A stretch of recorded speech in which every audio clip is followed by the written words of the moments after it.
Hey, story seekers, it's Nisha, and you are now listening to Nisha's Open Diary, where the stories are real and the tea is all about me.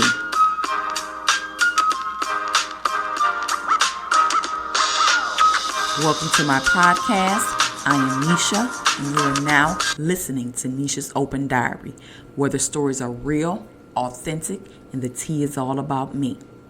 So if you like story times, we're going to get right into this week's topic that is about the time I went to school and I told my 4th grade teacher what was happening at home because it had to stop. So without further ado, let's get right into the story time. So by this time, I'm in 4th grade, so I had to be about 9 or 10 years old at the time. And as I stated in the last episode, my mother was fed up. I was fed up. We were all fed up. I wanted her to leave him. And those pictures of her with the black eye when she went to the hospital for the attempted suicide after she had swallowed all those pills.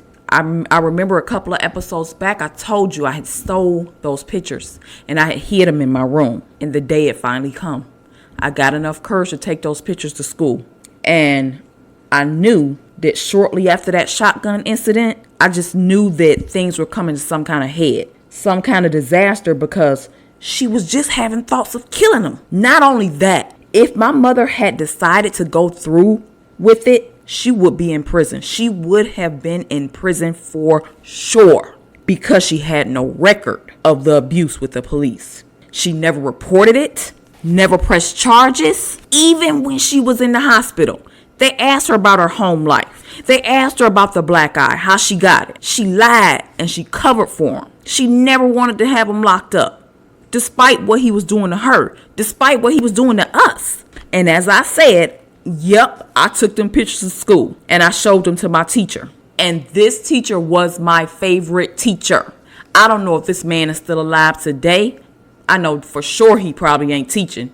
But his name is Roger Paya. And he worked at the elementary school that I went to at the time, which was Miles Park Elementary School. And I never had another teacher like him in any grade, from elementary all the way up through college. He was a real one. And that man helped me out of that situation, because when I told him what was going on, he took action. He didn't take what I told him lightly. And after I had showed him those pictures, that ball of anxiety that seemed to live within me sunk into the bottom of my stomach. I was so scared of what was going to happen next. My biggest fear was being taken away from my mother.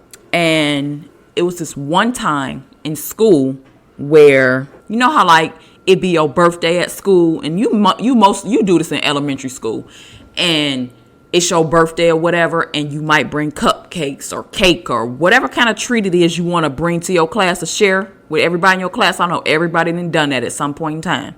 You're probably doing it right now if you got kids with your kids at school. So it was my birthday, and my mother and my father, they brought my cake up to the school for me to share it with my class. And Mr. Paya met him. And the way he was up in there carrying on with them kids, interacting with everybody up at the school and stuff, acting like he was just an ideal father, like he was so good. I was just sitting back in the back of my mind just thinking like, look at this ninja right here. Just look at this ninja right here. Because that ain't who you is at home. Ninja. That ain't who you is behind closed doors. Oh, I'm saying ninja, but I want to say the real word. Because ninja. That is not who you is behind closed doors at home. Made me sick to my stomach. Made me want to gag. You up in here playing daddy dears to these other kids when you dogging me at home. Dogging my mother at home. Dogging my brothers at home. Treating us like shit. So, Mr. Paya couldn't believe it. He said, no, not your dad. He was such a nice man. You mean to tell me that nice guy did this to your mom? And I'm telling him yeah, he did. Like, that's what he do. And he took the pictures and he told the principal. And then they called CPS and the police. And after that day, I have never seen them pictures again. Never got them back. And he then pulled me to the side in class and told me not to worry because everything was going to be okay. But for the rest of the school day, I was on edge. I was watching that clock to be on the wall in the classroom, and I'm dreading 3:30 coming because you could not have told me that somebody didn't call them Somebody didn't call and tell them about what I was saying and what I was accusing them of. I just knew that they was going to call and tell them, and it was going to be up when I got to the house, or when he got me home or whatever. I just knew he was going to kill me for what I had done. But at that point, somebody was going to die either way. And the way I saw it, it was either him or us. So somebody had to step up and protect us. So I stepped up. And eventually, the school day was over. And boy, when I tell you, the anxiety I felt was like no other. My stomach was cramping. My heart was about to jump out of my chest. When I tell you I had to bubble guts, like them butterflies, like it's that weird feeling you have in your stomach when it's something that you dreading or something that you're upset about. Like, you know how your stomach be so upset that you can't eat? Like, I was having all of that and more going on. And I remember my teacher took me to the office at the end of the day. And the principal was in her office. She had the police up there. She had people from CPS up there. And I'm just scared, like, oh my God, what have I just done? Like, to me, my world was crashing down, like I'm about to be taken away from my mother. And so, don't you know that area? Everybody done been in a school period. You know how, like, when you go in a school office, the area where the reception is at, and there be them little chairs in there where you can wait right there if you didn't got in trouble or whatever you in the office for? They had me sitting in them chairs. And Mr. Payas sitting next to me. And he was a real source of comfort because he was comforting me and telling me, oh, don't worry, I'm starting to cry and stuff. He like telling me to calm down. It's okay. You're not in trouble. He's reassuring me that I did the right thing and this, that, and the third or whatever. But I'm really feeling like I'm in trouble. Like what I'm thinking, like, what did I just do? And so eventually they called me into the office and Mr. Paya comes in. He asked me, do you want me to come in with you? Because again, I felt like he was somebody I could look up to. Like he was a source of comfort. I felt like I could trust him. And so he came in with me. And then he's basically like telling me it's okay to talk to them. It's okay to tell them what you told me and this, that, and the third or whatever. And so, they trying to figure out, I guess, if what I'm saying is the truth. They're trying to figure out if they're going to allow me to go home. And I ain't got time for none of that. I ain't got the time. I got to get up out of here. You gonna get everybody messed up if I don't get up out of here. I'm trying to get out of there quickly before that became a problem. When he started asking me what took me so long to come out, and that would have got me beat. Like if my brothers and them is already out there to the car, because I had to get the two that was younger than me out there to the car too. I had to pick them up from where they got let out and stuff. And if I wasn't doing that, that was going to be an issue. Because he going to be questioning me about what, where, when, and how. Why wasn't I doing what I was supposed to be doing? And so I'm adamant about this. I'm telling them, like, please, I have to go. Y'all going to cause everybody to get beat because of this right here. So they let me go because I kept saying, I got to go. He's waiting, please. So I guess they didn't want anything to appear out of the ordinary, and they eventually released me. We went home, and I was engulfed in fear. I'm surprised nobody, not him, my brothers, or my mother, noticed how shook I was. Some time went by, and I'm going to say 4 something, maybe 5 something. There was a knocking on the door, and you would have thought I had seen a ghost. Because I knew what was up. And I ain't say nothing to nobody. It was all a surprise to all of them. I think we was finishing up our homework. And that day was kind of mellow. It was kind of mellow and quiet. And that was kind of ironic, actually. But we were all in that foyer area doing homework. He was in the living room doing whatever he do. And my mother, being the mother that she was helping us with our homework. And followed by that loud knock at the door, I heard a voice say, "It's the police, Mr. Curry. Open up." Also, when I was being questioned at school, I told them about the shotgun he kept behind the couch. Basically, I sung like a canary. I told them everything. And when I heard them saying they was out there, I was like, oh my God. Yes, baby. The cavalry have arrived. And a sense of relief rushed over me. I'm saved. And finally, maybe I can breathe easy for once. So they was ready for whatever. So he is not responding to them. He is not responding to their request to open that door. He's looking around at everybody. And he looked pissed. Well, shit. He ain't look pissed. He was pissed. Okay? And he looked right at my mother. And he's mouthing to her, but he's not speaking loud. He's mouthing to her, "Bitch, did you call them?" And my mother just looking scared and saying no, like she don't know why they there and stuff or whatever. So eventually, they didn't go away. They still knocking. They still saying, "Open up the door," or whatever. And basically, it got to a point where they telling him, "Open up," or they coming in. They coming in, whether he opened the door or not. And I can't remember if they had a warrant or whatever, or what is it? Whatever it is they have where they can just come up in your house or whatever. Yeah, warrant. I don't know if they had none of that, but they letting them know they finna to come up in there. And he yelled, "All right, hold on," but he didn't go to the door. He sent my mother to the door to try to tell them everything was okay. They wasn't needed there. And, she asking them, what's the problem? Whatever. So, but what the police couldn't see from our side is the living room is attached to that foyer area. And it was like this little window area that you could kind of see into the foyer from. And it was kind of behind the back door. He's back there directing her. Like, how like on a movie or whatever, when somebody be behind the door and they have a gun or whatever the case may be, and they tell a person, yeah, if you say this, anything got the way, if you do anything, you gonna, basically he telling her, like, she say anything got the way, if she do anything, she getting fucked up. And so she's basically just trying to engage them off of his directions. And, she's just trying to convince them to leave, because apparently he had more control over her, I guess, like to make her do whatever he wanted versus the police being there or whatever. She could have said whatever, like, he right here, she could have said something right there and just let him in or whatever, but I don't know.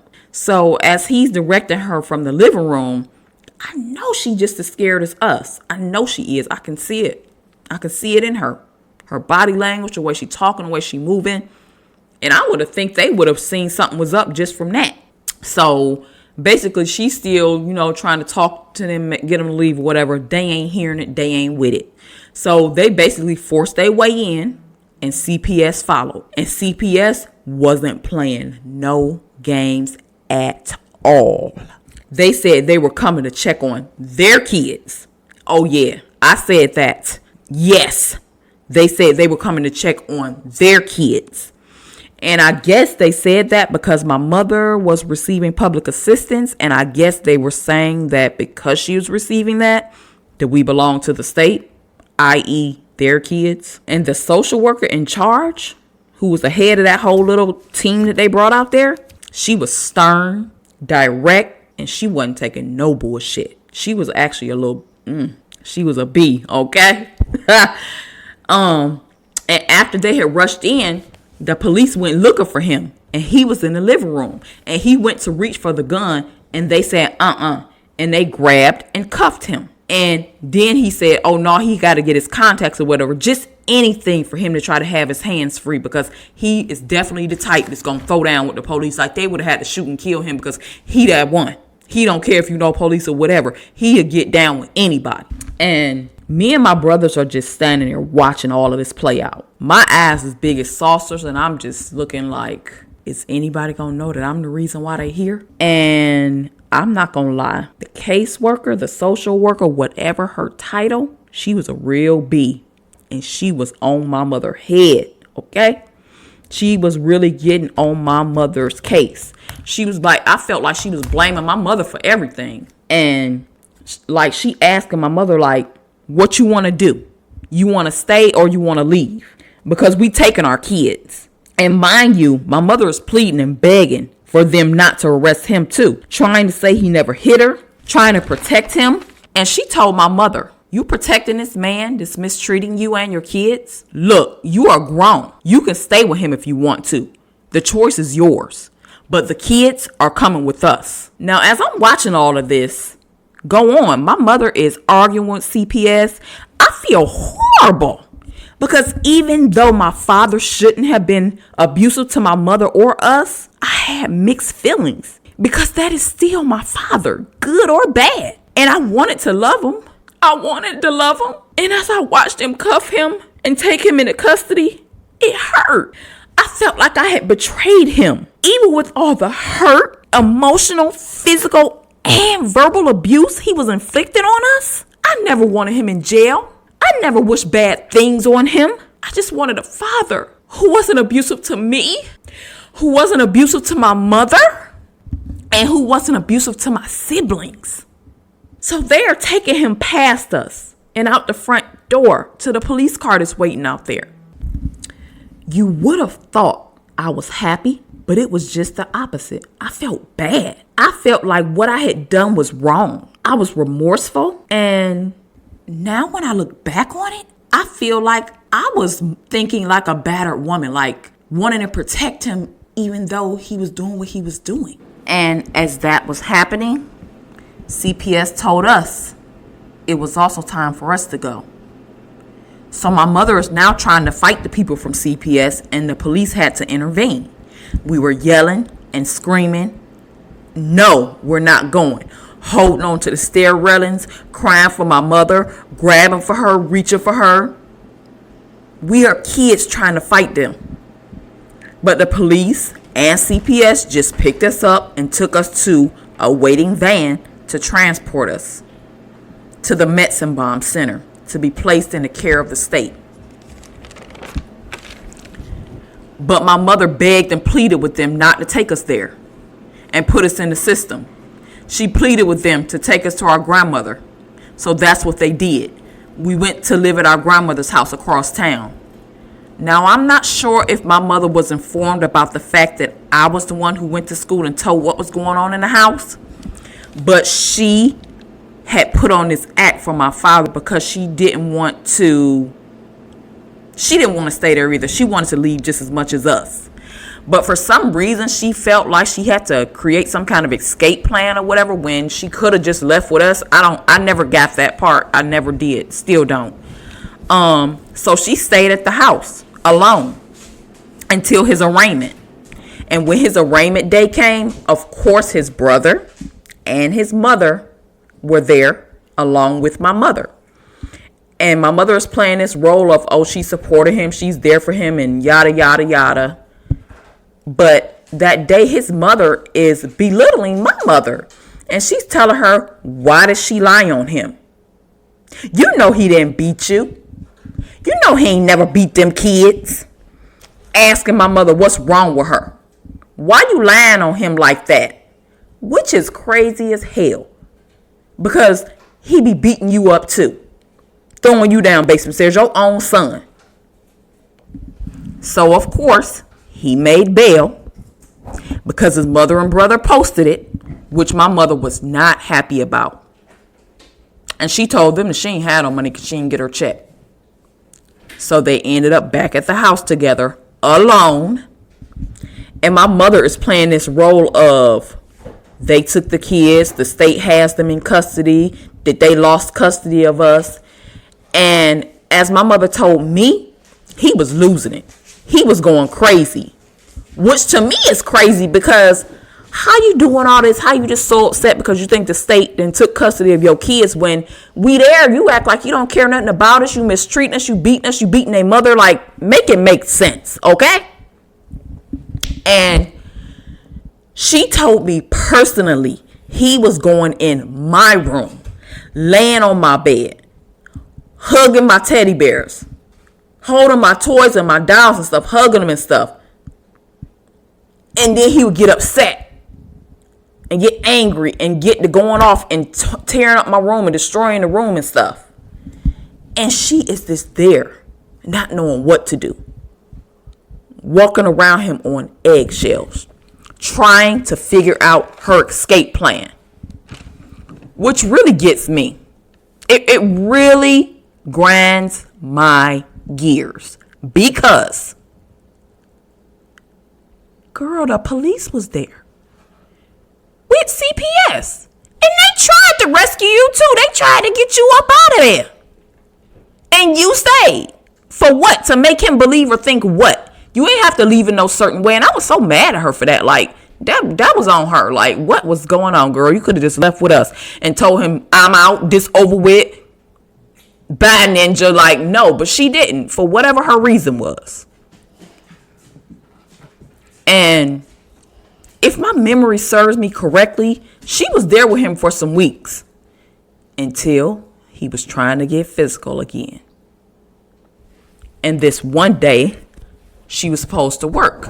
And of course, my mother always worked nights. She always worked them graveyard shifts like 11 to 7. And at the time, she was working at this place called Aftercare.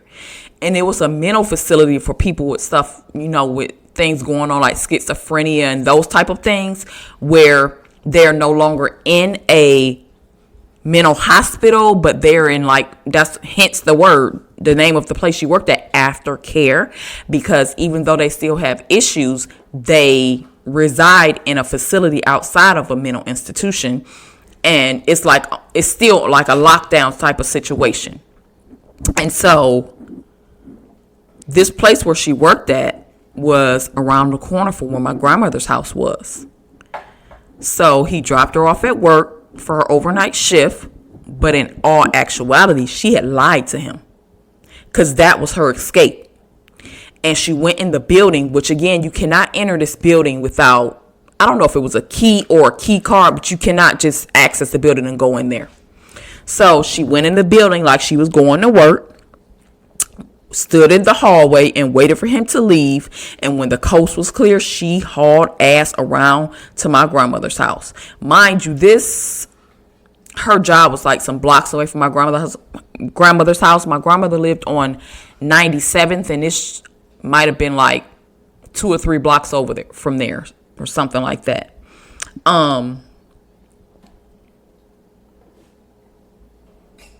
So yeah, when the coast was clear, she made her way over to us, and we were worried. We were so worried he was going to come over there, but I guess he didn't come over there because he couldn't stand my grandmother, and the feeling was pretty much mutual. And I'll get into why he couldn't stand her later on down the road. So the next morning, when she was supposed to be, it was coming up time for her to get off around that 7 a.m. hour. She called him and told him that they needed her to stay longer and work a double because somebody called off. Again, she was lying. What she really did was catch the bus to this gun store. And the name of the gun store is called Atlantic Gun and Tackle. And she went there to buy a gun. And I remember it well because, yes, she showed it to us. It was a 25 caliber pistol, and it was white with either silver or chrome on the handle and stuff. And she got it, and she returned to my grandmother's house. And we were all hiding out there at my grandmother's house. And we weren't allowed to go outside. Any knock at the door, anything. We was running, ducking, and hiding, jumping in closets. We was scared because he had put the fear of God in us. And that went on for a while, being skittish and jumpy. And eventually, she called the house, and he thought she was called for him to come and pick her up from work. But my mother proceeded to tell him it was over. She was leaving him. She was done with him beating her, mistreating her and us. And you know that news did not go over well with him. So then he began to attack her verbally because she isn't in his reach at the time. So he couldn't beat her down because she wasn't in his reach. So then she went on to tell him that she bought that gun, and if he ever came near her or us again, she would blow him away. And while this conversation is going on, my mother is holding the phone out from her ear for the room to hear. As in, it's us and my grandmother, and I don't know who else was there at the time, so that we can hear what he is saying. And he is going off, telling her F her, calling her out her name, every name you can think of, every name in the book. You can't do shh without me. Don't no man want no woman with 4 kids. And none of that was surprising that he would even say that. And then he said, F you, B, I ain't got no kids. And then he hung up. And after that day, I didn't see him again until 2015, 2016. And that phone call was around, I'm going to say that call happened when she called to let him know that it was done with. That was around 1990, 1991 maybe. And Yeah, it was years and years and years until I seen him again. And so we continued living with my grandmother for months. And he had moved out of the house and he had trashed the house. And since we were so afraid to go back, my uncle ended up moving in so somebody could be there and, look over the house or whatever. And my mother was not able to move at the time because she didn't want to lose her Section 8. So like I said, my uncle had moved in to watch the house for that time period. And after so many months of living with my grandmother, my mom decided it was time to move back home. And my old friend came back like it had never left. The anxiety I always carried within me was back. I remember my mom took us to this restaurant that wasn't far from our house in this shopping district called Shaker Square. And I guess she's trying to, get us in that area, like trying to, get us acclimated and get us used to the fact that we're going to be back in that house again, trying to ease us into the situation because it was a very difficult situation. We're crying, we're upset, we don't want to go back. There's nothing but bad memories. So we had an early dinner before we headed to the house. This was an Italian restaurant with great pizza, spaghetti, pasta, you name it. And she let us order whatever we wanted. But I felt so sick to my stomach that I couldn't even enjoy it. Like I didn't even really want to eat for real. So I just sat there while everybody else ate. And I remember her asking me what was wrong. But given the situation, I just said nothing.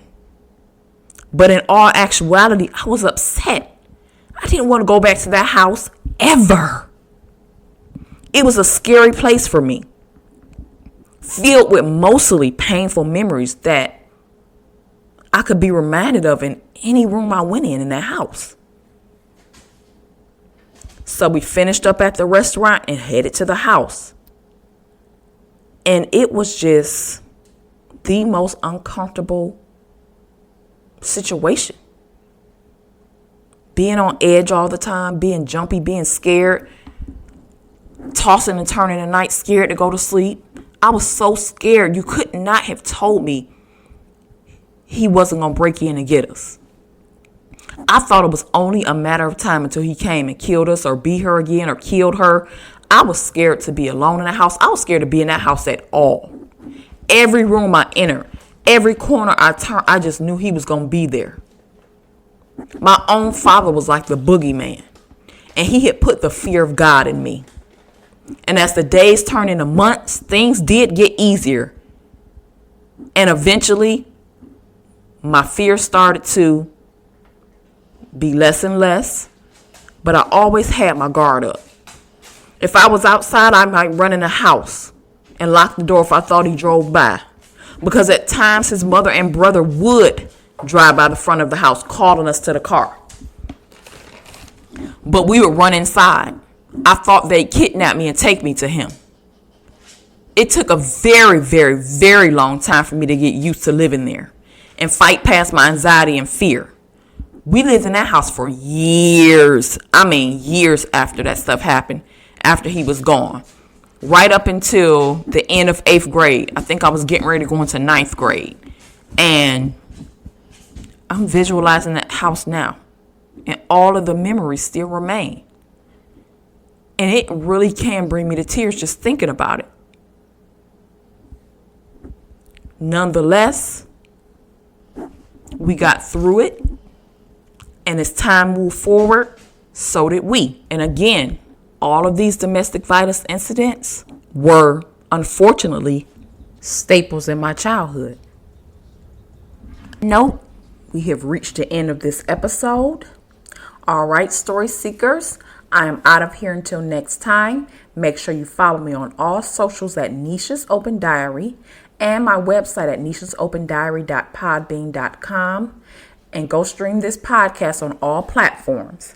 I also invite you to tune into my next episode where I will be talking about why I believe my mother put up with all of my father's abuse.